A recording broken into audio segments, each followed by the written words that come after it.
along the ferny corridor. I never do know what they think. Possibly about sunspots or the blind Celtic fish. My man is the 18th European authority on the chemistry of the ancients, said George. He writes monographs about it and sells my things to pay for having them printed. Of course that isn't true. They laughed together as they entered the supper room, a vast chamber of the dimensions of a banqueting hall. No, I'm afraid it's only conversation, George admitted, while secretly admiring the curves of her throat. But all the true things have been said so often. She looked at him oddly.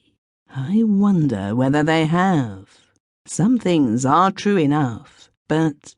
She screwed her lips into a grotesque smile, and they sat down at the table in such an offhand way that George felt that he must have supped with her before in his dreams. The meal, though cold, was admirable, and the wines fit for an undergraduate in the first flush of his credit. But there was no sign of the servants, who might wonder, what? This is an adventure, George said to himself cheerfully, and then aloud, I don't know about that, I'm sure. He wished that he knew her Christian name. I myself am to some extent a student of the extraordinary, and if I may say so, I have seen some unusual things and been in some out-of-the-way places. But really, the possibility is soon exhausted, and miracles are rare. 99 out of every 100 of my adventures are mere perversions of the obvious. In tabulating them, I have divided them into 10 groups. And how many of the commandments have you broken? She asked, smiling queerly. All but one, I'm afraid, said George, wondering a little at her quickness. She laughed aloud. Why, that's what you told my husband, she said. You were not up to date. Here was something to puzzle about, thought George.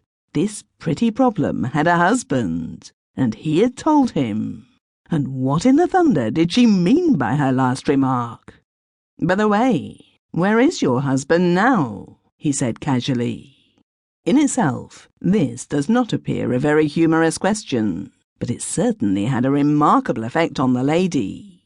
Some people would call you grim, she murmured between her shrill ripples of laughter.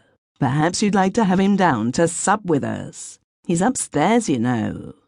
Well, I don't mind, you know, said George, feeling his way towards an explanation, so long as I do not lose the pleasure of supping with you. The lady looked at him with bright lights of excitement in her eyes. It would be a thrill, wouldn't it? She said, rising. If you'll help me to carry him. So her husband was an invalid, a madman, or a pitcher. I hope it isn't leprosy, George thought to himself. There's something about this woman. But he dutifully followed her upstairs. She stopped outside a door on the first floor, with her hand on the handle. Shall I knock? She said flippantly. George nodded, and her little knuckles set a playful echo trotting lightly down the passage, like a child released from lessons. Then she opened the door and beckoned him in. 30 seconds later, he reeled out of the room into the corridor with a white face and his body shaking. Good God! What have you done? He cried. The woman who had followed him was hardly less disturbed. Don't say you've got a conscience. Don't say you've repented. You've been splendid up to now. He glared at her fiercely. What do you mean? He stammered. She stood looking at him in obvious amazement. It's not possible, she muttered to herself, frowning. Then she caught him by the arm and led him up to a mirror which was set upright in the wall. Look, she said, watching him. On the white front of his shirt, just below his tie, George saw the imprint of 4 red fingers, and as he looked, he wavered and sickened, and thought of the dead thing in the room beyond him. I thought it so bizarre of you to change everything but that, said the woman, in the tone of one who is disappointed. George pulled himself up and turned his eyes on her pitifully. What am I to do? He cried. I should think we had better finish our supper.